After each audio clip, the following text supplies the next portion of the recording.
a lot of actually high achieving women that have like super high standards of themselves. Every area in their life, they're successful, except when it comes to food in their body. It is the one thing that they just struggle with controlling. And that's why they use food or exercise as a means to kind of work it out, but they can never get it right. And then, of course, we do get these attachments to our bodies, when especially what's hard is when someone says to you, oh my God, you look so good. You look great. Have you lost weight? And if you have, and it's from an unhealthy manner, guess what continues? The unhealthy manner for that validation, and the other person who's saying you look great has no idea, but that's what can drive, these continuous behaviors, because they're like, that's the only way they know how to look this way. Welcome to The Body Never Lies. I'm your host, Leela Lutz. Each week, myself and experts from around the world help you uncover the secret ways your body communicates with you to empower you in your own individual health journey. From anorexia to world champion athlete, Hattie Boydle's journey will challenge everything you think you know about fitness, body image, and committing to your goals. In this eye-opening episode of The Body Never Lies, Hattie shares raw truths about the fitness industry, busts myths about women's training, and reveals how she found freedom through flexible dieting. Whether you're a seasoned athlete or just starting your fitness journey, Hattie's insight on building a strong body and mind will inspire you to redefine your relationship with food, exercise, and self-love. Tune in for a dose of tough love, practical wisdom, and the motivation to become your strongest self inside and out. Hattie Boydle, world-class athlete. I look at you online and I just find you so inspiring. You're an amazing trainer, coach, speaker, presenter, athlete, but you weren't always. How did you get here? Where did you come from? Well, you made me quite emotional just sharing that introduction. I feel very grateful. Thank you so much. I've been in the industry for a long time. Well, I've been an athlete my whole life. So a little bit about me. I've been in the fitness industry for 17 years. I've been weight training for 18 years. And before that, I was an elite gymnast for 9 years. And so when I look at how much training I've done in my entire life, out of the 35 years that I've been on this planet, 27 years has been dedicated to intense training. I spent most of my life being an athlete before I've been anything else. And, just like most people, we have our swings and roundabouts. We go through some pretty hard times. And, the thing I always say is that hard times build character. And there was a period in my life when I was in my teenage years that I developed some pretty unhealthy habits, which I think we all can relate to in some way. I developed anorexia, severe anorexia, where I was hospitalized. I weighed 28 kilos, which is literally less than what I weigh now. I look back then, I can't even imagine, doing that again. That was a lot of work. God, I think comp prep is hard. Try being anorexic.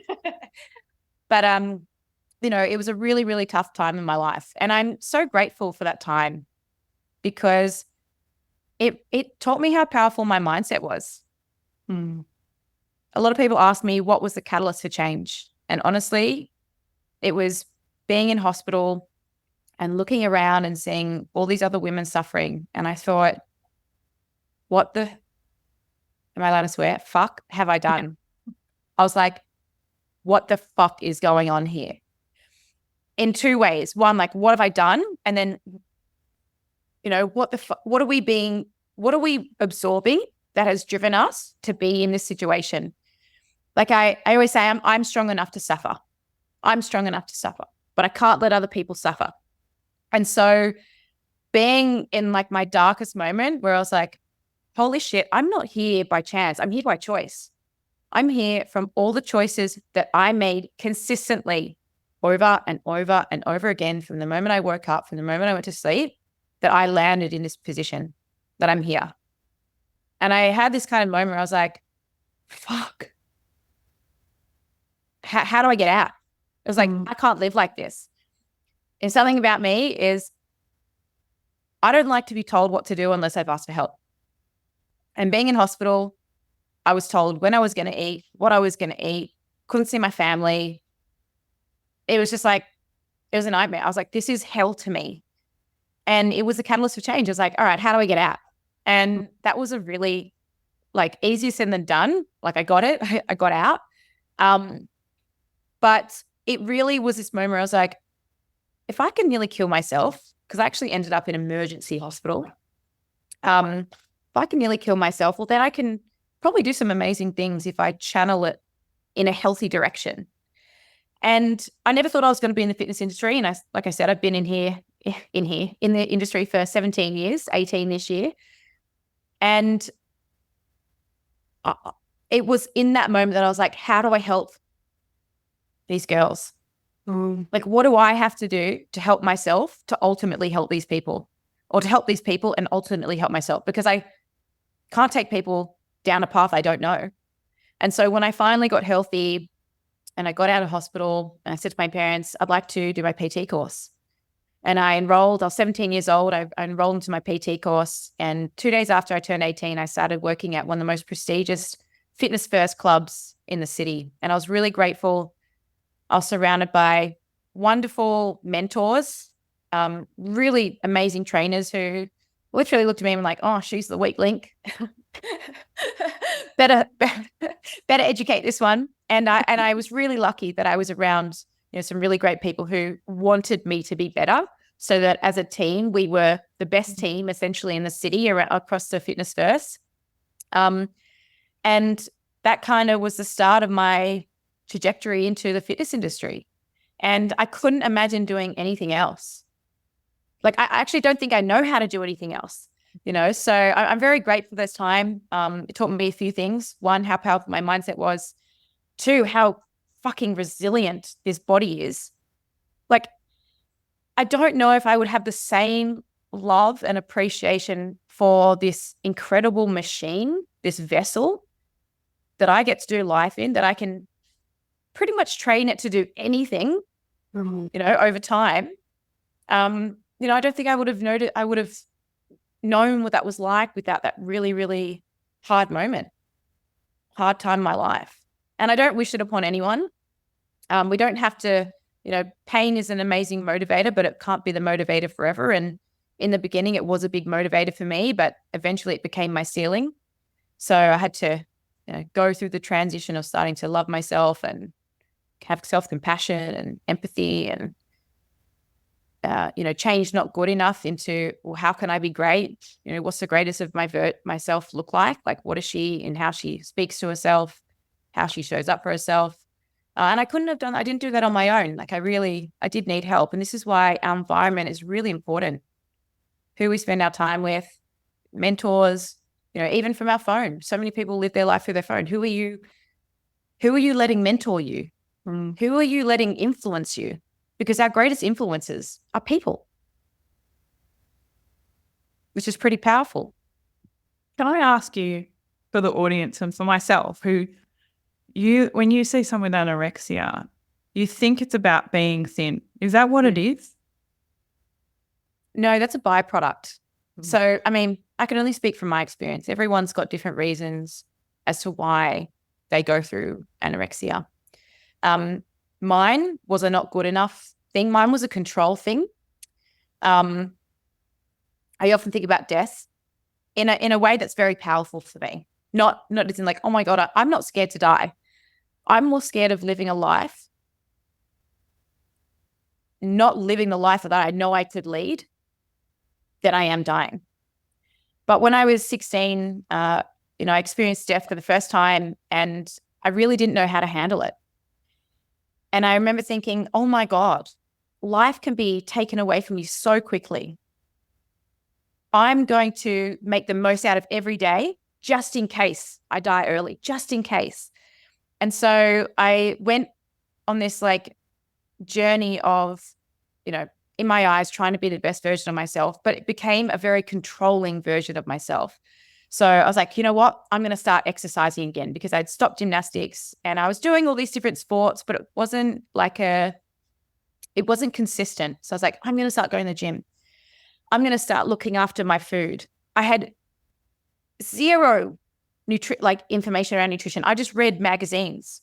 And when you're reading those diet magazines from 18 years ago, they are not giving out quality information. I actually learned how to be bulimic from a magazine. Like, this is the thing that I'm like, oh my God, like what was I exposed to at such a young age? And I wasn't the only one.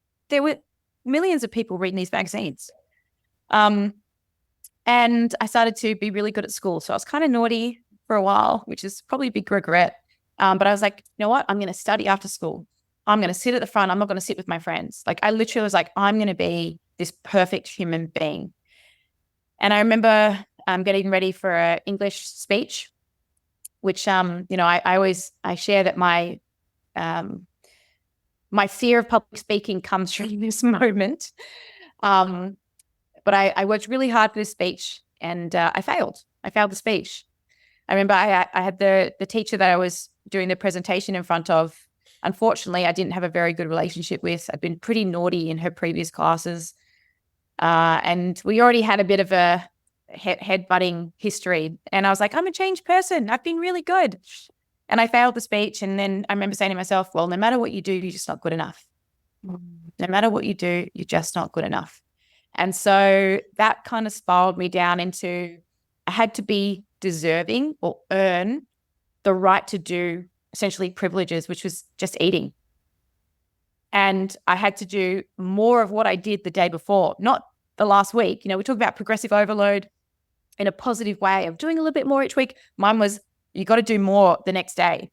So what went from a 30-minute run, turn it to 40, 50, 60, an hour and a half. Like, it was, and then if I was tracking calories, it was like 400, 500, 600. And it was like more. I couldn't do less.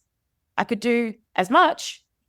But if I did more, that meant the next day I've got to match that. And so it became this very unhealthy obsession with trying to control everything, because I was like, well, I've got to be the best version of myself. So doing less isn't the best version of myself.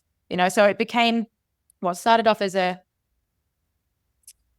positive intention, turned very much into a negative one. And there were parts of me that kind of knew what I was doing was wrong, because I was so exhausted, and, I was breaking down friendships and, people getting worried about me, but I just really didn't know how to stop.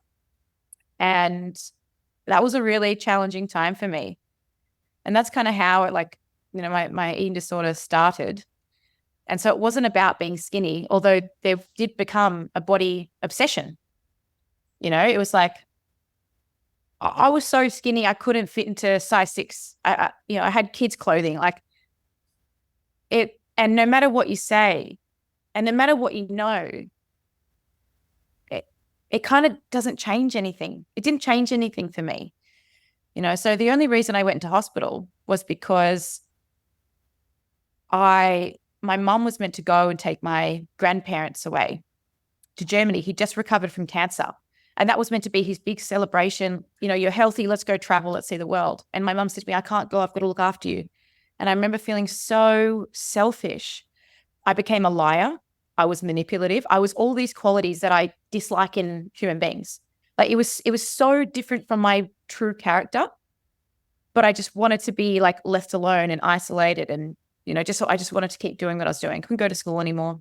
And I just said to my Mom, I will only go to hospital if you go away with your dad, because I just felt so bad that I was the reason she couldn't go with her dad, who just recovered from anorexia, just recovered from cancer.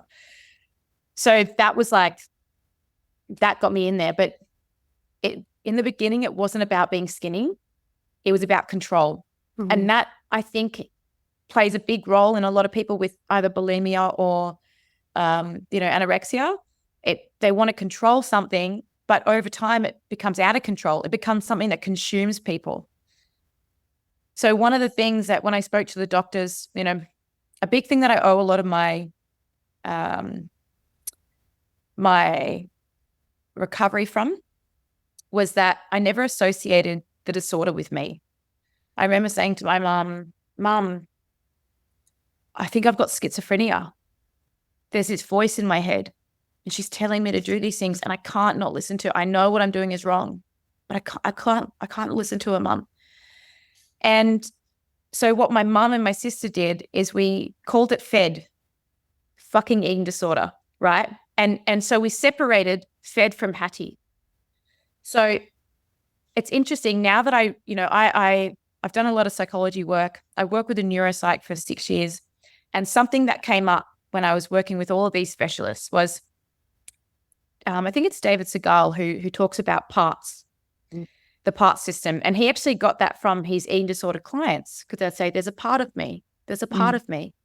And I would say that there's a part of me, mum. She's so strong. And so the ability to disassociate this part of me from who I was the reason that over time I could separate the thought and the action. And then I became obsessed with parts models, which I still am to this day. So you often hear me saying, oh, my athlete part, my coach part, my nurturer part.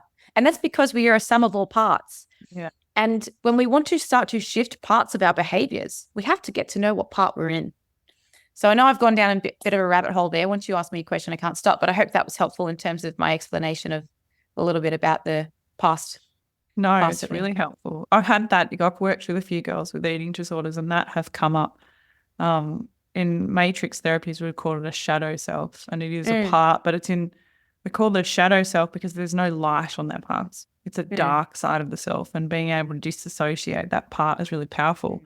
One of my clients actually, she was so obsessed with cutting food in the day, she actually had a part of her that would take her to the fridge in the middle of the night. She would sleepwalk and go to the fridge. Interesting. And she actually came to see me because she wanted me to help her with this part that was like her husband had put locks on the fridge and all sorts of stuff. When we got to it, this is actually the real her. It was the other part that was driving her in the day to starve herself. She was actually anorexic and she didn't even realize. And there was this part of her that was trying to save her and go to the fridge at night to eat her. It's like the other part's asleep. Isn't that wild? It's so crazy, isn't it? It's so crazy. Wild. So it's, I really wanted you to share that because I don't want people to have this judgment on anorexic people or people with eating disorders about it being about the way you look. Because I've actually never met someone with an eating disorder who was about that, like just as simple as that, right? I think there's always layers to it. And look, and this is the thing. For some people, it is the way they look. For some people, and I've worked with so many people, so many thousands of women over the last 18 years, and some of it does come down to the way they look. But it's not always just about that. And I think for a lot of actually high achieving women that have like super high standards of themselves, every area in their life, they're successful, except when it comes to food in their body. It is the one thing that they just struggle with controlling.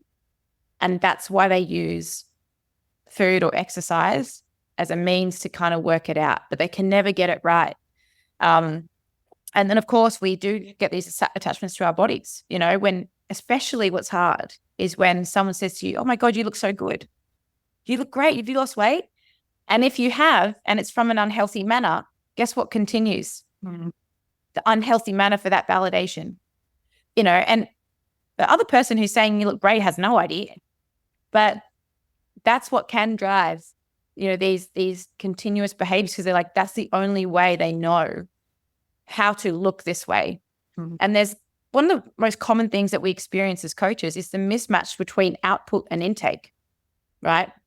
And it is so hard to unclaw the relationship with food or the belief system with food. And it reminds me of, when cats, like their claws, they claw into like a pen or like a couch and you got to pull them off and it's like, and you got to unclaw one at a time. That's my analogy of working with someone and their belief system around food and their relationship around food over time to give them a new foundation to grow from. So a really interesting, a couple of things I want to say there, but what I notice now is just really dangerous is TikTok and social media. I'm not on Well, TikTok. Oh, get me away I from it. know I've never been on TikTok either, but a friend was telling me the other day, she has a friend whose daughter's anorexic and she actually posts pictures of herself, videos of herself on TikTok, and people comment on how thin she is and how beautiful that makes her. So I think about this and you being inspired, in air quotes, by those magazines to take that route. Like it for young girls now, it must be just so much worse because you're getting that instant gratification with people commenting on, oh, I can see your hip bones. That's amazing. Like, Oh, my heart, my stomach. and I can't. men commenting on it as well. Like it's, I please, mean, everyone listen, don't let your daughter go on TikTok. look, this year, through my own challenges, I've really questioned what the fuck is going on with humanity. It's something I'm currently working through. And I'm not on TikTok for the reason that I don't want another platform to expose myself to that isn't going to improve my life. Like, we are not doing ourselves any servicing. Like, and, people often ask me, do I want kids? And my answer is at the moment, no, because I'd like to think I'm doing the best that I can. I'm not a perfect human being. I have integrity though. I have, morals. I care. I'm conscious. Still not perfect. Still make mistakes. Put my hand out there loud and clear. But I don't know if I'm a strong enough influence to shape my child more than what social media can, or other kids and their belief systems based off their parents and their belief systems. And, and I hear about, friends of their kids, going through really hard times, their kids 10 years old saying, oh, I'm fat. My heart just breaks, and we go through our own challenges. We go through our own journey and we all learn. They have to learn or they don't. That's a choice, right? Whether we choose to learn. And this is what I speak to with a lot of women. It's like, is that at the end of the day, we are our own responsibility, and what we choose is up to us. So if you want to keep living that way, that's totally fine, but that's your responsibility, and you're going to take everything that comes along with that, or you make the decision to change. And change is scary because it's the unknown, and comfort for a lot of people wins. We know this. Comfort in habits, comfort in relationships, right? Comfort in language. And until the pain of staying the same becomes too much, people won't change. Like, pain is one of the greatest motivators for change. But again, it can't be the only motivator, and it can't be the motivator forever. At some point, it sounds so cliche, but it's not like we only grow through love. Like, love yourself enough to change. Love yourself enough to know that if you take the actions over and over again, you create something powerful. Like I said, I wasn't there by chance. I was there by choice. And then the flip side, I'm here right now because of the choices that I've continued to make for the last 10 years, where I've really empowered myself. Through my habits, through my behavior, through changing language, changing my rules. If you change the rules, the game changes. What game do you want to play in life? Well, fuck me. I want a great life. I don't fear dying. I fear not living a life that is as fulfilling as I know it can be. And that comes down to how I am. We all have a choice. What choices are you making? So in your sport, you're the best in the world. How many world titles have you won now? I actually only have one world title. I've got an interesting story about this. Oh, tell me. So in 2016, I wrote on my huge calendar, like a big calendar, like as big as this wall, world champion. And I looked at that every single day, and I showed up training 6 days a week, tracking my nutrition. I did everything. I visualized myself on stage. I did everything I could have possibly done. And that year, I beat the 4-time world champion, Andre Brazil, who who still to this day is one of my biggest inspirations. And it was the weirdest moment, beating your inspiration. The next day I saw her and I was like, I said to her, I'm so sorry. Like, I was just like, I felt so bad. I was just like, I'm so sorry. Like, it was the weirdest experience for me. But something that I also experienced was, I was like, I won it. And I noticed that the first thing I said to myself was, well, really, were you really good enough? Wow. Were you really good? Were you really better than her? Wow. And when people would say you're the champion, I'd get like this really uncomfortable feeling, like, oh, are you just saying that to me? Like I didn't let myself experience I am the champion. And the year after, when I went to defend my title, I lost it. And I haven't got it back since. And this is like 2016, this is a long time ago. And I thought to myself, oh my God, I just robbed myself. And it's interesting because it wasn't until I lost the title that I was like, but you are a champion. You did everything that you said you would do. You showed up as a champion. Like, and every year that I've come back to go for the title, I've told myself, I'm a champion. I'm a champion. I'm a champion. And I still haven't won the world title yet. I won Miss America, Miss Europe. I've got 2 American titles, Miss Europe and Miss Australia. So I've won other titles outside of the world titles, but I haven't won the world title again. But since that moment, I still tell myself I'm a champion because I know how I show up. Mm. And it's interesting that I had to literally go like rob myself of that title the year that I had it to go, hold on. You are that. You embody a champion. You embody an athlete. So even though I don't win, I still don't go, well, you're not a champion anymore. I still tell myself I'm a champion. You're a champion to me. Yeah. So, I learned the hard way. Honestly, it kills me. And I can laugh about it because I'm like, damn it. Like, but yeah, that's a really interesting story. And I share it because at the end of the day, we are ultimately in control of what we experience, right? The stories that we tell shape our experience. And something from that moment, from that year, I said to myself, how do I improve my experience of myself? Because I literally just robbed myself. No one else could have done it. Everyone else was telling me I'm a champion. And I couldn't believe it till I lost it. And then I was like, hold on. I embody what a champion is. Win or lose, I show up. Hard days or not, I show up. I always come back. I failed many times, but I haven't failed. It's like, that's actually a part of learning and getting it wrong so you can get it right eventually. Do you think, now I've wanted to ask you this question, because I think there's a lot of judgment, but people could listen to your story and go, but Hattie, haven't you just turned all of that control from your anorexia? Yeah. Haven't you just turned that into something else that looks healthy? Well, yeah, I get that all the time. And I love this. Bet you do. Because like I said before, your intention drives your experience of something. And, to be the best in the world, if you want to be the best athlete, if you want to earn a ridiculous amount of money, if you want to be at the top of your career, guess what you have to be?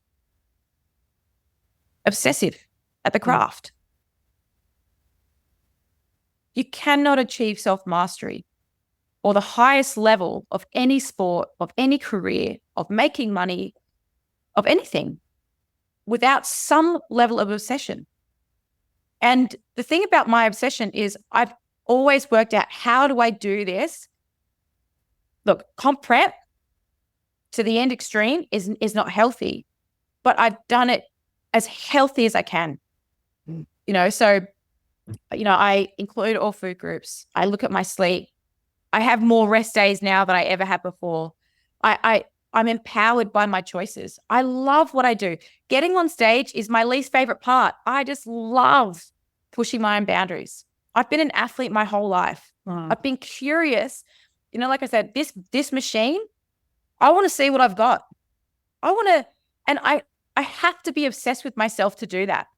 I love what I do. My experience of it is not obsessive.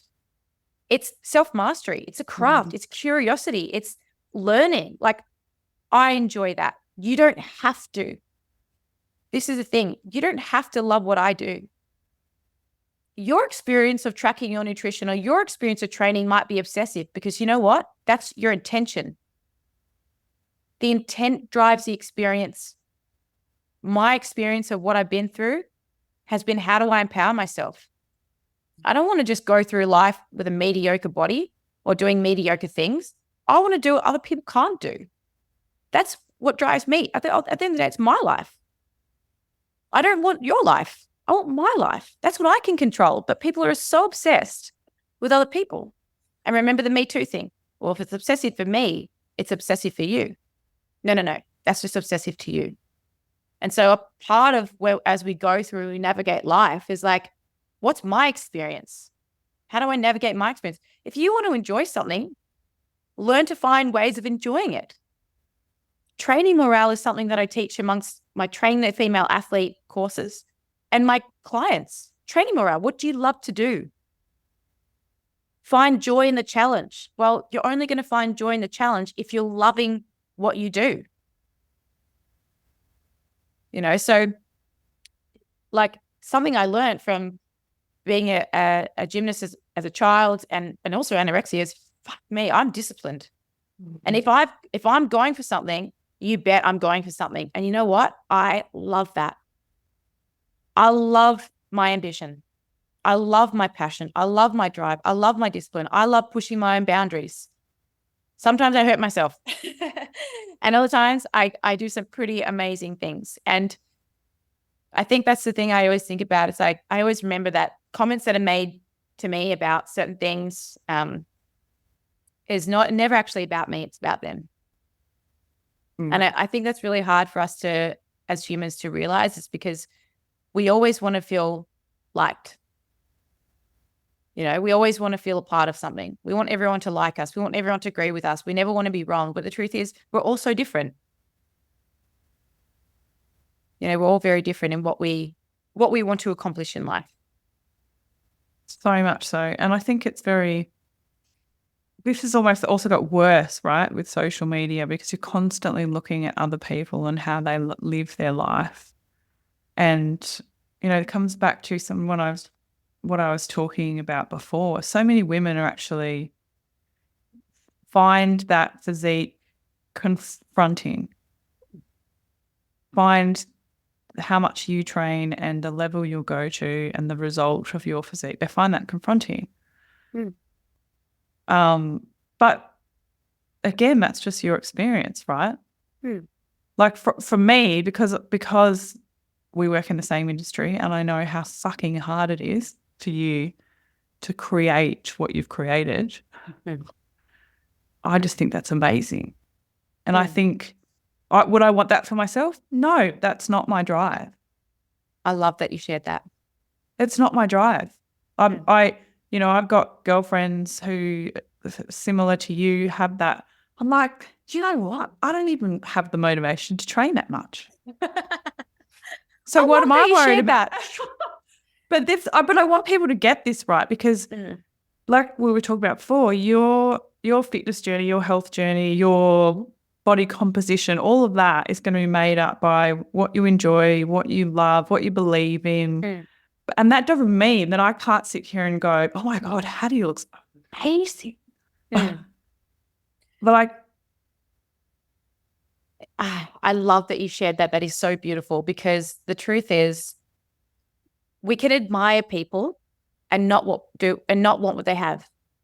You know, when people compare, like if we compare ourselves to other people, there's two things about this. If you're going to compare yourself to someone, make sure you're comparing absolutely everything, right, to that person, not just their good qualities, not just the good things. Compare everything. And on the other side is, you can also look at someone and be like, whoa, that's incredible. And be like, you know what? I'm not really willing to do that. So I'm just going to admire what you do. I'm going to say, oh, you've got this and I've got that. But you know what? I'm not going to diminish myself for it. I'm just going to say, I'm happy doing this. I'm happy. You know what? I'll maybe want to get halfway there, but I probably don't want to get all the way there.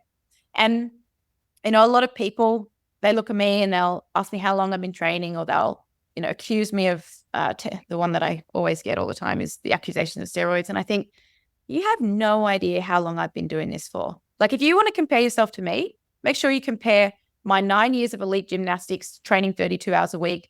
Then make sure you compare my 18 years in the weights room.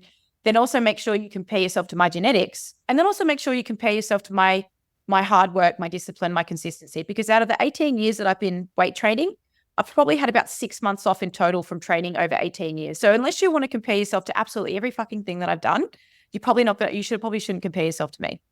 You know, so it's like they see this photo and I'm like, did you see how I was those years ago? Like, there's actually a photo on my social media. My boyfriend brought it up because there was a photo and I found it this morning and I'm going to share it on my story. There's a photo of my progress from 2016, 17 and 18, right? Side by side. And someone wrote on there, are we meant to be impressed by this? And I was like, this is such a great comment, because as a natural athlete, from year to year, the changes are so minimal for me. Mm.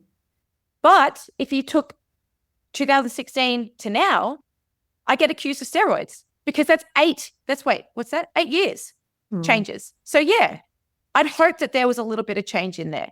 I've also got much better at dieting. I've got much better at getting conditioned than what I was in. And you know what? I've got 8 years more reps under the bar. I've got 8 more years of consistency on top of that, you know, that 9 years already or 10 years already of training. So it's like, what back then, year to year, it's not impressive. But nearly over a decade, I'd hope that there's some changes. Otherwise, I'm not doing a very good job. But apparently I am. I love listening to how long it takes to build that muscle, because women say to me all the time, oh, I don't want to get, like when you first come into the gym and do fall, what are your goals? Well, I don't want to get too muscly. I just want to be lean. How many times have women said that to you? Yes. I'm like, that's what I say. Like, if you're going to compare yourself to me and the amount of muscle I have, make sure you're comparing myself to the 27 years of being an athlete, you know, and look, some women, this is true, like some women hypertrophy quicker than others and others are really slow. Most of the time, the girls that want muscle, unfortunately, they get dealt a hand there where genetically it's quite slow. And other girls that don't want to build muscle, there are parts of their body that do hypertrophy. Like, women can build muscle, and everyone has a different idea of what beauty is. We're never going to please everyone. We shouldn't. How do you want to be? How do you want to look? What language do you want to use? How do you want to show up in the world? We're so consumed by what other people are doing and what other people look like that we fucking forget. What about, how do I want to be? And you know what? How I want to be is more important than anything else. How I want to look after myself is totally up to me. You know, and you can look like you and I can look like me. And you know what? It's both really beautiful. If I'm a beautiful person, if I'm not hurting anyone, if I'm doing good to myself, if I'm looking after myself, if I'm pushing my boundaries, you know what?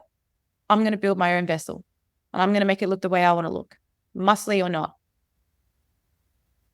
What do you say to the belief and the comment that a lot of therapists or such people will say that you should not give people who've had eating disorders or orthorexia, food logs? I think it's very individual. There's not a one-size-fits-all approach when it comes to rehabbing someone with eating disorders. You know, as you know, I'm a huge, like, the thing that healed me was learning flexible dieting. That healed me. I'm so grateful that I learned how to track my nutrition, and I learned that all foods can be incorporated into my diet if I learn to eat things moderately, right? But I have clients who suffer from disordered eating patterns, and I don't get them to track. Not yet. We have different tools for different jobs. And I think, again, the intention behind why we do something ultimately drives an experience. So I can put my hand up and say, I love tracking my nutrition because it gave me freedom. I still track my nutrition. I don't have to, but I love it. It gives me freedom. And you know what? I value freedom. That's my experience of it. Whereas other people, if the intent is to control, it becomes what? Controlling, obsessive. So until the driving why is changed, that tool isn't the right job for that person just yet. But on the flip side, learning about food, being able to make informed decisions because you actually know the evidence about food is also, an important piece to learning how to eat. So how do we learn about food if you're not going to learn how to track? So there's so many layers, and maybe there's a couple of different processes in there before we get to that stage. It's individual. In the same way that, if you want to learn about your finances, you're going to have to learn how to track your finances, right? Or how do you know? You don't. Like, you work with an accountant or you work with someone in investing and you learn and they help you through it and you mess up and then you learn and you get, and maybe, when people start crypto and all those things, it becomes obsessive, this high and low, and then they got to learn how to stabilize. They got to learn that this thing's going to run in the background. And I'm going to check my investments and I'm going to do this thing. We have to, if you want to change something, you have to learn how to change it and the reason why. So when people talk about, intuitively eat, the reason we have an obesity epidemic and people have issues with eating is because they don't know how to intuitively eat. They don't. So that's not the right tool yet. Learn to intuitively eat after you've learned how to track your macros, because you know pretty much how much food you can eat and you know about your food. But before that, there's going to be another step in there. So I think, again, when people label things obsessive, that's because that's their experience of it. We hear people's projections of their own experiences, and we get that with exercise, food, belief systems about religion, about the world, fixed mindsets around certain things. Right? We are always coming into contact with people's projections of their own experience. That's what it is. It's one of my ex-anorexic girls. Her output is that of an athlete. And I'm so proud of her. Her food diary, she eats 2,800 calories a day. So she's gone from eating 1,200 calories a day, 1,000 calorie days, to about 2,800. And when she looks at that food log, I know that she feels so proud of herself, that she's fueling herself. And so she was someone who went well with a food log straight away. And it was a total healing journey for her. She was just really explaining that output and input, really teaching her about macros. It gave her the discipline, and I love the word discipline because it comes from the word disciple, right? It gave her the chance to learn about herself and just how much she needed to eat to do all the things that she wanted to do to live her life, because she goes on these amazing trips with her husband and they do all these athletic things, and it's the way that it's packaged up, right, for that client and what it means to them. And look, I obviously don't know your client, and I can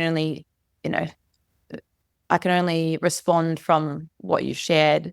There might be, for her, yes, she's eating 1,800 calories, and yes, it's empowering, but there's probably still a control thing around that. So there's probably still some residue, but at least she's not eating 1,200 calories. She's now eating 2,800. I think the challenge would be what happens when we take the logging away. Yeah. And again, that's maybe something else. I can go away for a week and not log my food and I'll stay weight stable because I know exactly how to eat. And I'll still go out and I'll still eat, foods because I want to eat it, but I'll definitely know when I should be stopping because I'm full, what I might need to do the next day to taper off maybe a little too many calories. That's some navigating. That's self-coaching. that's something that I had to learn to do because I didn't want to rely on tracking my nutrition. I really went through and I was like, how do I make myself so sound? Like, how do I coach myself? How do I be so equipped with a skill set that if something happened and I couldn't use my phone or I couldn't track my nutrition, I know exactly what to do. That's, once I learned how to track food, I was like, all right, what's the next level for me? Well, my next level is to be able to do this without anything. But I enjoy tracking my nutrition because, especially as I'm building my body, I'm always trying to push, like, how much more can I eat and stay at this weight? How much more can I, the thing about data, everyone, the thing about tracking your nutrition, tracking your progress in the gym, tracking your measurements, doing your photos, if you can step away from it emotionally and look at it as data, you become a scientist to your own body. And do you know what's so fucking cool about that? Is like you learn so much about yourself. You become so curious, so playful, so curious, so like, oh, if I can do that, what can I do next? And what maybe started in the beginning as controlling or like this, kind of rigid or robotic, eventually there should be a little bit of play in there. And it goes, well, what could I, kind of whispers, courage whispers. What could you do? I love that. I love that you say that because I've talked about this a lot to my followers because I took a year off tracking last year. I didn't track for the whole year and I did not change my body composition at all. Didn't put on weight, nothing. And I always say to people, that's the flexibility and freedom I want for you. And then when I went into this year, I was like, should I diet because I do need to lose some fat or should I put on some muscle? And then I went, you know what? I looked through all my data and I went, I said to myself, I'm going to choose the thing. Don't choose the easy thing. Choose the thing that is hard, right? Push yourself to do the hard thing. Losing weight is easy. I look back and I go, yeah, I know exactly how to lose. I lose 4 kilos of muscle and 1 kilo. 4 kilos of fat and 1 kilo of muscle. I was going to say, you haven't done a very good job then. That's how I know exactly how to do it. Textbook. I can go back and do that again. But every build phase, I've not put on as much muscle as I want to. So you know what? I'm going to build instead. And then actually sitting there and tracking, I'm going to really track my training against that. So as I push my carbs up, I really want to focus on just how much more I can push the weight. So you're actually making the connection to the performance. And to come out of training, you're like, oh my God, that just feels amazing. I eat more carbs. I lift more. Like you learn, like I hear what you're saying with the curiosity and the playfulness. And some people will look at us and go, well, that's obsessive. And I go, well, it's obsessive to me because I work in the fitness industry. Like I've got an exercise science degree. Like that's my that's your background. Yeah. But whereas yours will be the same, when my accountant does my taxes, she goes, woof, like this, and she gets something right on my spreadsheet. And I look at her like, you're a weirdo. Who gets that excited at a spreadsheet? Yeah. That's and there's different levels of that. But the whole point is, like, for me, it's getting to know yourself, getting to know how much you can give yourself. Because I think as women, we're always taught, like, you have to take everything away, do less of that, do less of that, do less of that, give this away to someone else, give this away. But what about just more for me and watching it grow and just be about me living life better, having more energy, like all those things. No, it's funny. Like, I don't often share my story that often around anorexia because for a while I thought, oh, I don't want people to think, I'm glorifying anorexia. But then I'm like, no, I glorify recovery. Yeah. I glorify what's on the other side of letting go of these rules, these rigid rules that keep you small, that stop you from being your best self, stop you from living life, stop you from being able to actually see what the hell your body could do. Your body is an amazing machine. And if you start to nurture it and feed it with fuel and get adequate sleep and laugh and play and be curious and collect all this data, you will be absolutely amazed at what you can do. But you have to change the rules, right? It has to be, how do I outperform myself every week? And outperforming isn't just about more load or more reps. It's better technique, right? It's managing your food. It's meal timing. It's improving sleep. Right? With all this information that we want to gather about ourselves, what are we going to do with it? This is what I say to my clients. With all the information that you know, the challenging stuff, the parts of you that you're trying to work through, your strengths, your weaknesses, the wobbly bits. Take all of that information and don't judge it, but go, what am I going to do with it? Like, how can I support myself with all of this wonderful information? And I'm going to keep learning about me. Like, the greatest relationship that you will ever have, the most empowering relationship that you'll ever have is the one with yourself. It sets the tone for everything else. It ultimately shapes your experience of life, because we don't live life out there. We live life in here. Until you really recognize that, till you recognize, like, where am I spending my time? What language am I using myself? How do I set my day up? Where's my me time? How do I love myself? How do I love others? I always say we've got two hands, one for helping ourselves, one for helping others, right? That's why we have two hands. It's not just to give over here, and it's not to be tied behind our back, right? With all this information that we're going to learn about ourselves, we can do something with it. That's what makes us powerful. It's not someone else. It's us. It's our choices, right? And our choices get us somewhere if we do them over and over and over again. Not what we do once, what we repeat. Exactly right. It's getting up and doing it every single day. Yeah. And then those self practices, like, I've been really committing to doing morning pages and journaling every morning. And when you even marking that down in my data when I started that, and watching how much more willing I am to train, how much more willing I am to show up in other ways of my life. You're always, I think it's really important to use that data to expand in all ways of your life. Track data, not feelings. Yeah. Yeah. Yeah. Don't let feelings be the driver, right? Don't let fear be the driver either. Don't let fear be the decision tree, right? We don't grow from fear, right? We grow from overcoming fear, right? We can experience it, but most of the time we fear something because we haven't prepared ourselves enough. Mm-hmm. We haven't done something that's new. It's like, okay, what do I need to learn? Again, what do I know about myself? Well, I don't know much about this thing. Okay, maybe I should ask for help. Maybe I should get a coach. Maybe I should do some research. Where am I going to start? What can I do? Right? A question I always ask myself in really challenging times, whether I'm injured, something hasn't gone to plan, I'm always like, all right, what can I do?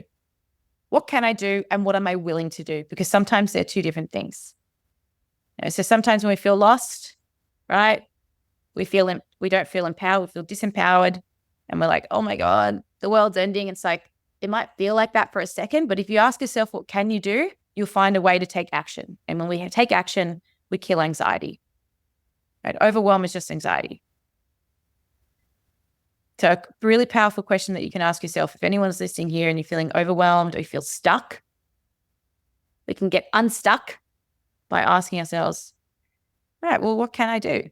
What is the one thing that I can do? All right. One action often leads to another, right? And that builds momentum. Momentum builds motivation. Now, something that you said just before was discipline. And you love that word because discipline comes from disciple, which I also love as well. But a language or a word that I use even more than discipline is devotion. And I ask myself, how can I be devoted to myself for the rest of my life? And the reason I love the word devoted is because when if you think about what's something that you love more than anything in this world? My daughter. Your daughter. Well, I bet you're going to be devoted to her for as long as you can be, for the rest of your life. And devotion, she's like soft at times, but she's firm, right? It's like you hold your daughter to a standard that you know she's capable of. And sometimes when she doesn't live that standard, you don't say, oh, that's okay. You say, hey, I'm noticing that you're doing this, but you told me that you want this. And I love you enough to step in and say, hey, I'm going to put you in this direction. And so that's what I love about devotion, because it's love, it's nurture, it's compassion, but it's a high standard, right? It's a standard that we set for ourselves. And I have a saying, a high standard without self-compassion just becomes self-bullying. And that's what I was for the first 5 years of my career. I had an incredibly high standard, but I had no compassion. So I just bullied myself. And it got me so far, but it didn't get me to being a world champion. It was the opposite. And when I became a world champion, what did I do? Became a bully again. And I, lost that self-compassion, and I had to build it up again. So I love the word devotion, and I ask myself every day, how can I be devoted to myself? What does devotion today look like? And it is doing hard things. It's doing what I said I would do. And when I make a mistake, I ask myself, how could I do better? What did I learn today? When something feels hard, how can I feel joy in the challenge? Right? I had a really tough time at the beginning of this year, and I was just like, how do I get through this? It wasn't how do I avoid this? It was how do I get through this? How do I work through this? Right? And I really had to pull upon all the things that I say about myself. And now here is the time that you exercise these tools. Here is the time that you're going to build some character. And remember, hard times build character, but they also remind us how bloody resilient we are. And it also opens us up to resources, whether it's internal or external. Mm-hmm. Do I ask for help? Who's supporting me? How do I support myself? Right? These are all questions that help prompt us take action in some way. Do you think bodybuilding is a good motivator for people getting into strength training? Who would you, encourage? Or if people were thinking, I want to bodybuild because that's going to motivate me to be healthy. Well, if the intention is to be healthy, of course it's healthy. Intention is everything. You'll hear me say that over and over again. I love bodybuilding. I find bodybuilding very spiritual because I like to learn about myself. I did things wrong in the beginning. I did what I thought was right at the beginning. And turns out there was better ways. And that was a part of my journey. But the thing that I learned was if I do this thing enough with intensity, I'm going to build something, right? If I do this thing enough, I'm going to go somewhere. And we learn how to be uncomfortable. Training is meditation in motion. It's not 15 reps. It's 1 rep 15 times, which means this rep gets attention. This rep gets attention. And you practice being present.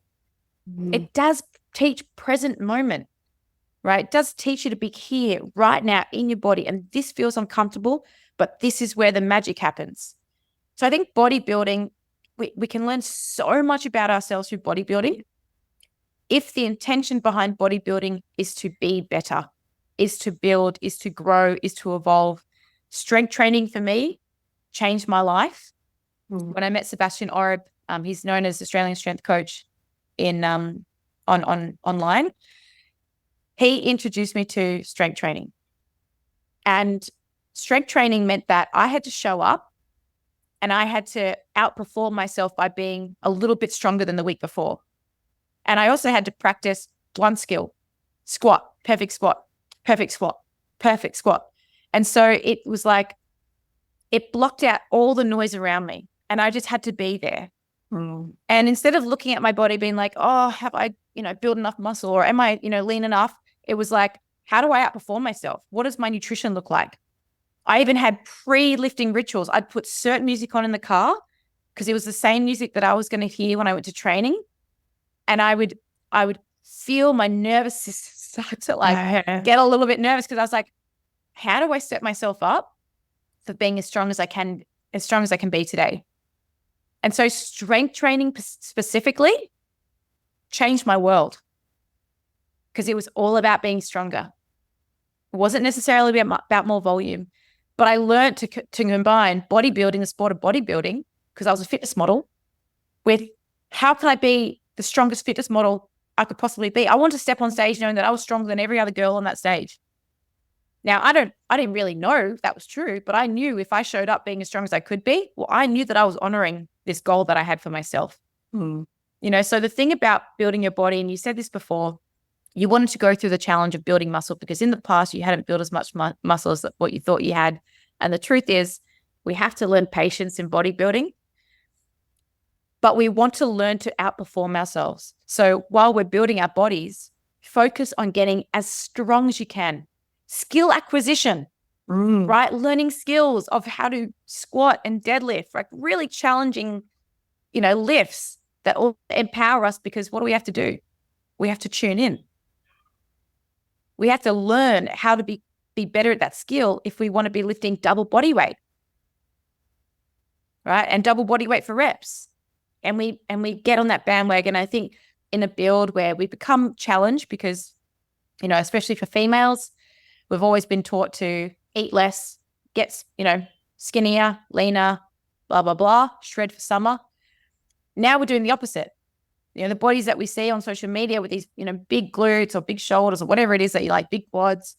Well, the only way to build them is to go through a building phase. And it challenges what we've always known, which is to the scale to go up, the measurements to go up, for our clothes not to fit anymore, right? And we all say we want it, but when we go through it, we're pretty challenged by it. So something that I always, prompt with clients and myself is get strong. Get strong, focus on outperforming yourself, and you will be growing muscle over the months. It's so important to me as well, because when I started in the fitness industry, I was a fashion model. So really, I was so skinny. Really? And I was really out of my body. Mm. Because to be that lean, you have to go through hunger. And you have to leave your body to be able to go through that pain of being hungry. And then I realized that all the exercise I was doing, all the running, all the cardio, I was out of my body, completely out of my body. So fitness was a really spiritual practice for me too, because it helped me get in my body. And I actually learnt about fitness properly when I quit modelling because I was too hungry. And I was so starving. I was on this job once. I was so hungry, and I asked, is there going to be catering on this job? And the assistant brought me a block of chocolate. And I was like, is that it? How funny. And then I went for another casting, and I just started getting into weight training, and I got told that I was too muscly. And I was like, are you kidding? I'm not muscly at all. And I just had this epiphany, like, this is really fucked up. This is so fucked up, this place. It's really interesting you say that for me. Training to me is a spiritual practice, because it is completely being with yourself. When you're thinking about fully irradiating all the muscles that you need to be able to take the weight, to even accept the weight before you push it, you have to be so inside yourself and so focused. Like it's quite it's a very spiritual experience, I find. And I don't think a lot of women have had a trainer to take them through that so they can understand that. Yeah. I mean, conditioning to burn more. Weight training isn't about burning calories. You don't actually burn that many calories in weight training. It's there to build your body. Yeah. It's there to, you want tone? Well, you got to create muscle to have tone. All these, words that we use, girls, And if you think about it, training is the only hour of your day or hour and a half of your day or 45 minutes of your day that is purely dedicated to you, or should be dedicated to you. Like, you're building, or you should be building your body. I shouldn't say should, everyone's different. But for you. I know I build my body for me. When I show up in the gym, all I care about is how do I give the best that I can today? How do I walk away going, I did better than last week? Right? And that's radical responsibility. Right? And so that hour that you're in the gym is dedicated 100% to you. That is your investment to your future self in that moment, present moment, and to the future. So how you show up counts. What you do counts. And learning to be so present in that moment, giving that one rep every time, learning to be uncomfortable, realizing that this is just temporary pain, right? That allows me to build this body that I say I want. It takes work. It's not easy. Like, building muscle is simple, but it's not easy. Fat loss is simple, but it's not easy, right? Otherwise, everyone would be doing it. I wouldn't have a job. Yeah. You wouldn't have a job, so it's an interesting concept. It is. Speaking of your job and your new program, Flex Method, it sounds so cool. I've been listening to all your videos and thank you. podcasts, and it sounds awesome. Tell us about it. So Flex Method is my new coaching business with my partner. And we came together because we wanted to be able to help more people, more lifestyle people. We deal with a lot of athletes, and athletes are very niche. Not everyone wants to do what we do, but there are pieces that we can take from being an athlete and we can incorporate into lifestyle. And we know that there's not one size fits all approach when it comes to nutrition, which is why we said, well, we have flexible methods. What's your lifestyle? What do you enjoy? We talk about training morale. You do something you love, you'll do it forever. So what kind of training do you want to do? Your nutrition. What's the best diet? The one that you're going to stick to long term.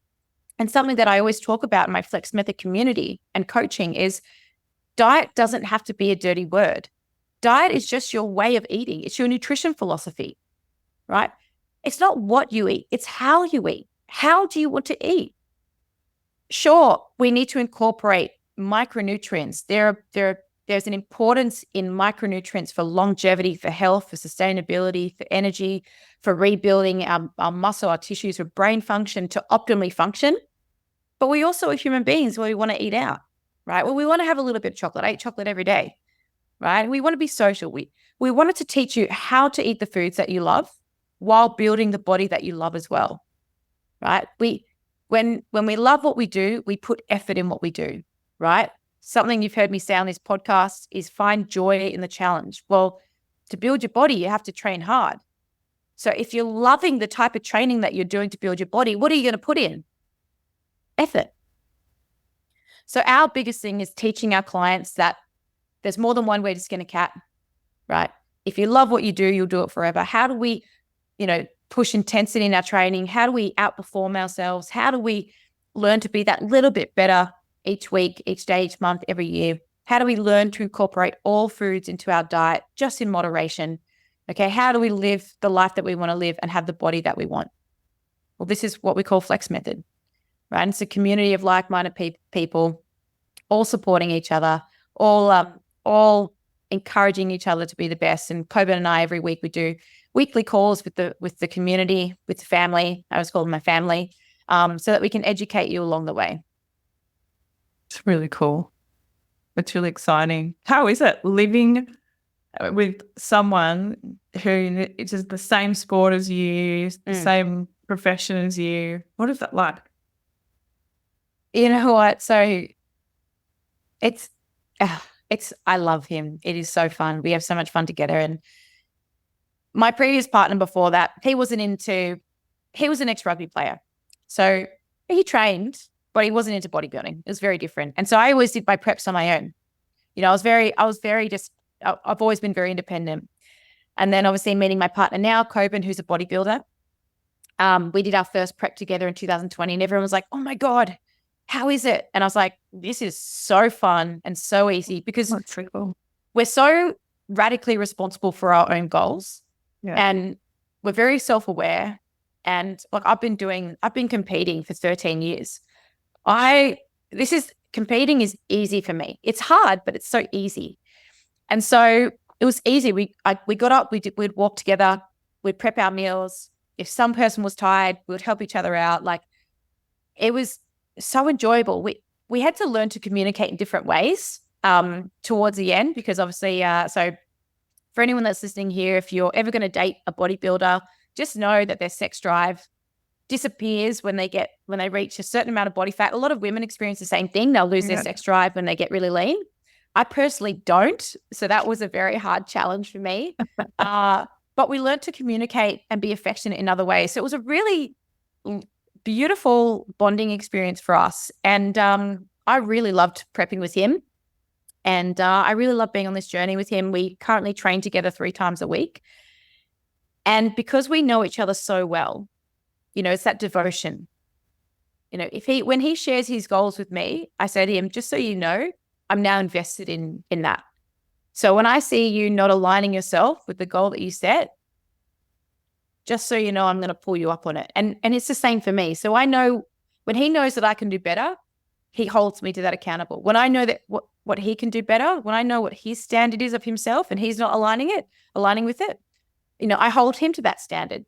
And so we have this really beautiful relationship of being each other's cheerleader, but also being each other's, kind of supporter in the way it's like, hold on, does that align with the future goal that we have or that you have? And it's been really fun training with him. I'm a 60 kilo woman. He's 120 kilos. He's you're so different in height. Yeah. I'm 5'1" or something, 5'3", and we train together, and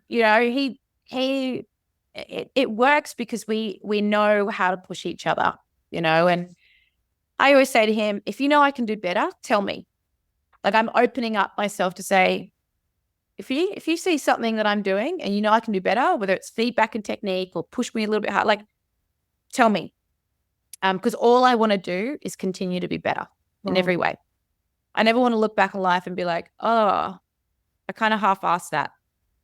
Especially as I get older, I'm like, I've got no time to waste. And I'm much older than him. So, I've had a lot more experiences than he has, especially in competitive bodybuilding.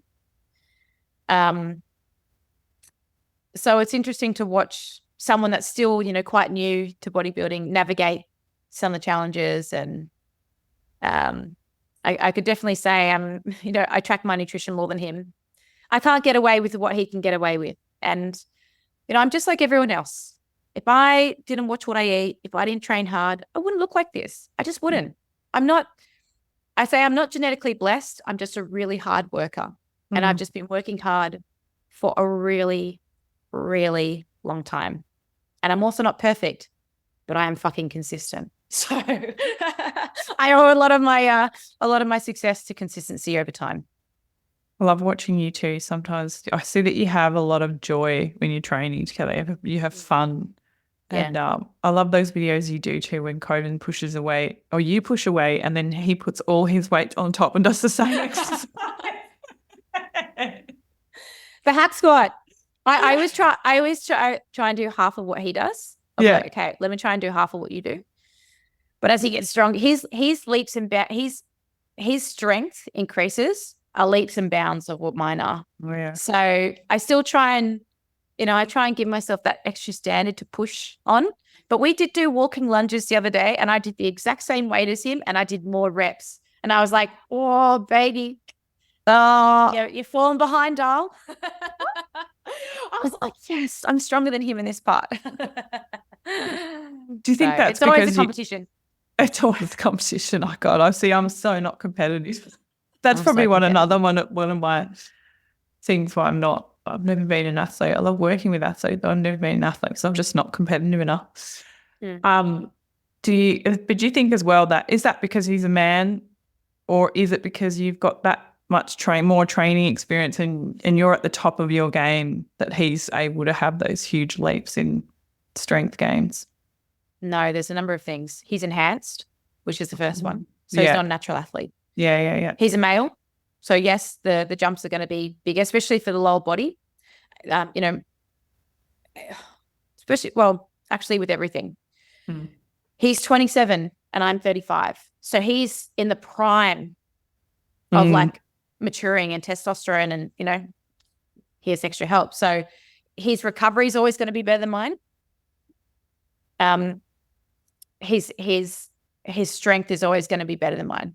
It's not that I can't get strong. It's not that I can't build muscle. It's not that I can't progress, but it would never be at the same rate as him. So that's the thing. I can handle more volume over a week because females generally can, but that's because I'm not lifting as heavy as he is. Right. So it's always about the load. The load will determine recovery over anything else. So as he gets stronger, he needs more recovery. Yeah. That's true. How did you choose to go natural? And this is something we talked about before we got on, as to the naivety. I was completely naive before I got into the fitness industry about how many people use performance enhancing drugs. So was I. And I think it's good to share with people, because you look at people on Instagram and you compare yourself, but it's important to know the truth behind what you see. The first is when I first started the industry, I really had no idea. I was really I really didn't know about steroids or anything. And, some people will say to me, why, if you're not natural, why do you go in a non-tested federation? I'm like, because non-tested federations get so much more hoorah. Like, one, I love the look. Andre Brazier, who I thought was natural, and I would never know. I don't know her, so I'm not going to put any judgment on her at all. I don't know if she is. I don't know if she's not. But to me, I thought she was natural, and I thought, well, if she can do it, I can do it. And I don't know. I just never been interested in being enhanced, because I could see what I could do. Like, some people say to me, you've got great genetics. And then I'm like, well, do I really have that great genetics? Because when I look at how hard I'm working and I look at my DEXA scans, so I've been getting DEXA scans for 12 years, and I've only put on 5 kilos, no, not even 5 kilos. That's lying. Less than 5 kilos of muscle in 12 years, because I lose muscle every time I go into an aggressive deficit, right? So I gain a little bit and then I lose some. And so I'm only inching forwards like a couple of 100 grams, or not even a kilo, half a kilo. I'm not saying I'll gain it and I'll lose it, because that's what happens when you go, if you're going to get conditioned, it runs the cost at building, at losing muscle, because the deficit is so aggressive in a comp prep. So we know that comp preps aren't healthy. But honestly, I was so impressed with what I was doing naturally that I just never thought to go down that road. And I look at some of my girlfriends who have recently gone enhanced, and I don't have anything against it. So whatever you want to do, everyone's free to do what they want. But I look at the progress that they've made in a year, and I think, Jesus Christ, it takes me 3 years to do what they do in 1 year, right? It's pretty, I get why people go down that road, but people don't maximize what they can achieve through doing just training and nutrition alone first. And the coaches that I work with, and I chose to work with over the last 10 years, aside from Bass, so my nutrition coach and my other training coach, because I've got 3 coaches, they only work with natural athletes. So I went with people who knew how to optimize natural athletes, because there's no point in me going to a coach that doesn't optimize that. I worked with a coach for 20 weeks, I think it was, or 24 weeks in 2020, just because I was just curious. He was coaching a friend of mine who's natural at the time, and he ended up leaving me. He ended up saying to me, look, Hattie, I really love working with you, but you're not who I'm passionate about working with. He wanted to work with males and enhanced males. I was the complete opposite to that. And he literally makes a joke on social media. He's like, I literally broke up with Hattie because she was the opposite of who I like to work with. And I laughed that he's the only coach that's ever broken up with me. But and I learned a lot from him. But I went back to my normal coaches who only work with natural athletes, whether it's in the Commonwealth Games. So Tony Bataji works with a lot of athletes outside of fitness modeling, and then another guy called John Jack. And yeah, my partner's enhanced, and that's great, and he can do whatever he wants. A lot of my friends are enhanced. All my clients are natural. I only work with natural athletes. I only know how to work with natural athletes. And women come to me because they want to do what I do. So I only know how to do what I do, right? I can only teach them what I know about what I do. And it just, I've just been able to achieve so many great things on my own naturally, and like I said, out of 35 years that I've been on this earth, 27 of those years have been dedicated to intense training, whether it's from gymnastics or weight training. So I think to myself, well, what else am I meant to look like? and if you think 27 years of intense training, like, that's the thing. I'm like, all these coaches that are like, yeah, training and nutrition gives you this, but you don't believe what I do. I'm like, do you believe what you're teaching your clients then? Or is this or are you doubting what can be done?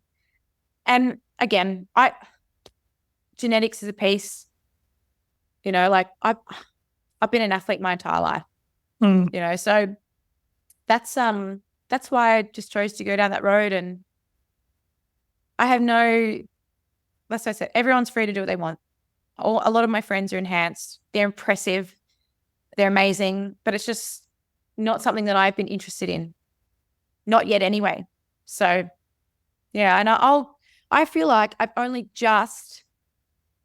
remember saying to myself when I was 28, I said, I will never keep competing after the age of 30. But when I was 29, I reached this level, actually maybe it was that year or the year after, that I reached this level of a physique, and I was like, holy shit, like this is amazing. And that whole year, all I did was eat, sleep, train, repeat, eat, sleep, train, repeat. And every year that I did that, my results, they improved exponentially because I was so focused. And now I'm 35 years old and I think, but I'm just getting started. Like I feel like I'm just scratching at the surface. Like I'm probably going to go downhill maybe in a few years, but my God, I'm going to do whatever I can in my power to keep improving my physique naturally as much as I can, keep learning. And, I'll keep doing it till I don't enjoy it anymore, right? Or till I want to go down another path. But people really underestimate what really hard training and great recovery and good nutrition done over and over and over again can do. There are some really great, phenomenal natural athletes out there. You just don't hear about them. They just don't seem to have as much of an impact socially as what, enhanced athletes do. And enhanced athletes are impressive. You look at the best in the world, far out. You cannot deny how impressive they are. And my partner and I were looking at this. He showed me this guy the other day. And I said, I wonder if he's natural. And we looked at his bio and it said 20 years old, natural. And we looked at the comments and people were like, as if you're natural. And I thought, if you're an exceptional natural, you're accused of taking steroids. If you're not an exceptional natural, no one cares about you. So it's like, what? It's so the world that we live is so bizarre. It's so bizarre. And I just thought, this poor kid is 20 years old and I hope he's headstrong, but he was just the comments he was getting. And I was like, I really hope that doesn't steer his path. I hope he stays natural for as long as he can, because it is the human body, like I said, is amazing if you train it the right way. When I say train the right, like you got to love it. You got to love it so much to look after it as well as push it through those intense bouts of training. What is you've mentioned a few times the comp prep is unhealthy. How do you compensate for that? What's your advice? Spend a lot of time in an off season. So a big mistake that a lot of, I always say females because I work primarily with females. Flex Method is open to everyone, but it's lifestyle. It's not comp prep, but I only get girls ready for comp prep. And the mistake that happens with a lot of young girls, because, fitness modeling is very glorified. It's glorified. And, girls, they'll show their physique when they're feeling their best. But in order to look that best, it is an aggressive deficit. So a normal deficit that we might put a client through with fat loss, the highest will be like a 25% deficit. That's pretty much the top end that we do. A comp prep ends up being a 40% deficit. Like it is so aggressive. Most women don't come in with the foundation of enough muscle and a strong enough relationship and a healthy enough relationship with training, exercise, their body just yet.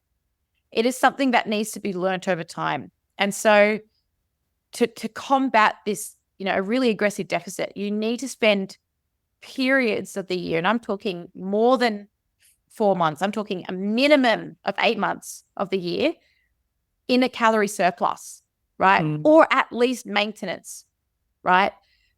Because where you have to take your body to go is aggressive. In my first probably 6 years of competing, I lost my period every year. I didn't have the muscle maturity to support the demands of comp prep. Give me another 6 years, 6 years later, I get the 7% lean on DEXA and I still have a menstrual cycle. Oh, we're out. I know. That is amazing. But I spend, out between these bouts, I'm eating anywhere between 2,800 to 3,000 calories a day. And I'm training once a day. I'm not doing an absorbent amount of output. I'm doing the opposite to what I would be doing in a comp prep, because you have to balance it out over time. And as natural athletes, and this is what I have with my clients, is we have a 2-to-1 ratio. We spend double the amount of time in a calorie surplus than we do in a calorie deficit, right? So if they're doing a 24-week comp prep, which means 24 weeks or, within that 24 weeks, there's 20 weeks of dieting, maybe 4 weeks of a diet break in there, because you can't just push. You have to push and pull. They'll be spending a year minimum in a surplus, right? So that year has to support this 6 months essentially of dieting. And then we have to go back into that year. And you have to lay it like that, because you will not improve your body composition, your physique, you will not improve it without being in a calorie surplus and going into a building phase. And every time you do a building phase, you just add a little layer of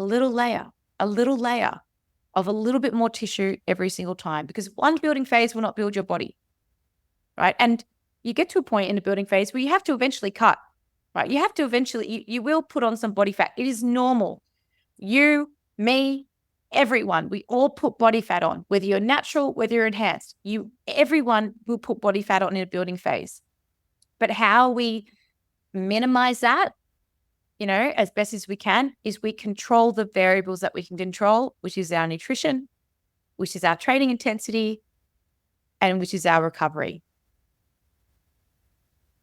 You can take so much from this into your lifestyle clients, right? Because most of the women I've worked with don't know how to eat enough food for their needs. They know how to diet. And most of the time they're dieting too aggressively. Yeah. Another big common mistake amongst, I call it training enthusiasts versus athletes, and even athletes make this same mistake, is the mismatch between training output, nutrition intake, and the overarching goal, right? So a lot of girls say, I want to lose fat and build muscle. Well, you can't do both. You can't maximize both. So do one first. And then you need to match your training output, which is you need recovery days. It's not training 6 days a week, certainly not 7 days a week. It's actually, when it comes to building muscle, you want a balanced ratio of work to rest. So for a long time, I used to do the 5-2, 5 days of weight training, 2 days of recovery. But these days, all my girls in a build, they're doing 4 days of work, 3 days of recovery, because that is a more balanced approach to the intensity and the recovery. And you will not build muscle without a recovery day. And I'm not talking about going and doing more exercise, because you have to cover the cost of that. The only way to build muscle is to give more calories to your body than what it needs to stay the same, because building muscle is so expensive and it's so slow, right? And so what's different, when we lose fat, as you said, I can measure that. That's so easy. I know exactly how much time I need to lose X amount of, 4 kilos. In a build, it's not that. It's the opposite, right? And fat can accumulate a lot quicker than what muscle can. So how do we control this? Well, we control the variables, which is our nutritional intake, making sure that we are in a conservative, and I say conservative, surplus. We're training hard by outperforming ourselves each week. We're getting a little bit stronger or adding a little bit more volume, and we're increasing our total volume load, which is a key driver for hypertrophy. So your total volume load is your sets times reps times weight lifted. That has to be going up each week. And then we need recovery. We need good quality sleep, a minimum of 7 hours. More than that is better. More is better with that one. And then we need days of complete rest, because fatigue will minimize effort. right? When we're so fatigued and we go to train and it feels hard, that's going to mask the effort because it feels hard, not it's hard because I'm pushing hard. Does that make sense? Mm-hmm. So when we're always training and we're always tired and it feels hard, that doesn't necessarily mean you're actually working to your potential. You're working suboptimally because you're already fatigued. So you're better off having an extra rest day, managing your food to a maintenance day at least, and then going in the next day and training hard and pushing performance, because performance will drive muscle tissue when it's paired with adequate nutrition and backed up with sleep. So amazing, isn't it? It sounds like so simple to us, the formula, but there's still so many women out there doing HIIT 6 days a week and eating 1,700 calories. I know. That's honestly, I did a post on this yesterday, or not yesterday, the day before, because I was like, you have no idea how many women I've spoken to today around this thing. And I was like, I've just got to make content on it because I did that. I did that for so long and I didn't get anywhere. Mm. You know, and everyone will say, oh, my discipline in training's good. Well, it's not. You're not actually disciplined with training. You're controlled by it because you won't have a fucking rest day. So you're not disciplined. You're the opposite. Women, and I used to say this, but I love training. That masks the fact that I just didn't like recovery days because I didn't like how I felt on recovery days. And it wasn't until I recognized that I was like, this is not healthy. I'm unhealthy. I'm still driving unhealthy patterns. If I can't recover, if I'm not having rest days, I'm not recovered. You know, so that was a really big eye-opener for me. And now my thing is work so hard that you need your rest day. Work so hard that you like look forward to your rest day. And that's what it is now. I train 4 days a week. I do the least amount of training now than I've ever done in my whole life. And my body looks the best it's ever looked because I recover now. It's amazing, isn't it? All these poor women out there still flogging themselves, still, you know, this is what you said before. We don't burn calories in your workout. You don't, you know. Look, we go through our own journey, right? We'll hopefully and eventually and hopefully we learn. Hopefully. Well, you're such an inspiration to me. And I hope people can hear that, like what I said before. I don't want to look like Hattie. I don't want to be like Hattie. But and I'm not being offended by that at all. But I'm inspired, you know, and I think this is important, like to look at someone and go, I'm inspired by that person. It doesn't mean that you have to want everything that they have or be like them. I'm inspired by your commitment, your drive, your discipline, your tenacity, but also how down to earth you are about it. Yeah, thank you. I appreciate it. And I'm really inspired that you're a natural athlete. Thank you. Just most people don't believe me. That's the hard. It's like, but I know who I am. At the end of the day, I say to myself, I know who I am. I know who I am. That people who work with me and have worked with me know who I am, and people that have followed me for I don't know over a decade know who I am. So it's often the people that just don't know me that accuse me that and I say this all the time.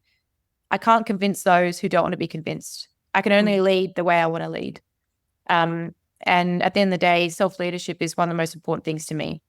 So I hope for those of you who do want to stay natural, like, please reach out to me. Like, please, anyone. Like, I literally talk to everyone on my social media. It is me. It's not a bot. I literally give out free information. That's all I do. Like that's half my job. I just give out free information all the time. If you're someone that is, interested in natural bodybuilding, please reach out to me. If you're feeling like you need any help or anything at all, I'm always available. So beautiful. Thank you so much. It's been I've enjoyed this chat. I hope everyone listening enjoys it as well. I hope it really inspires people to see the discipline in a different way, like not as a control, but as a beautiful learning process for yourself. And I hope that if you're struggling, spinning your wheels with training and trying to achieve too many things all at the same time, that you reach out to Hattie and talk to her about her flex method. Absolutely. Thank you so much. Thank you so much, darling. I'm Leila Lutz, and you've been listening to The Body Never Lies. If you haven't yet, please go to your favourite podcast app and subscribe, rate and review this podcast. All the resources and references from this episode are waiting for you on my website, leelalutz.com. Just click on podcast and look for this episode. Now join me next week for another episode of The Body Never Lies. Thank you so much for listening. Free.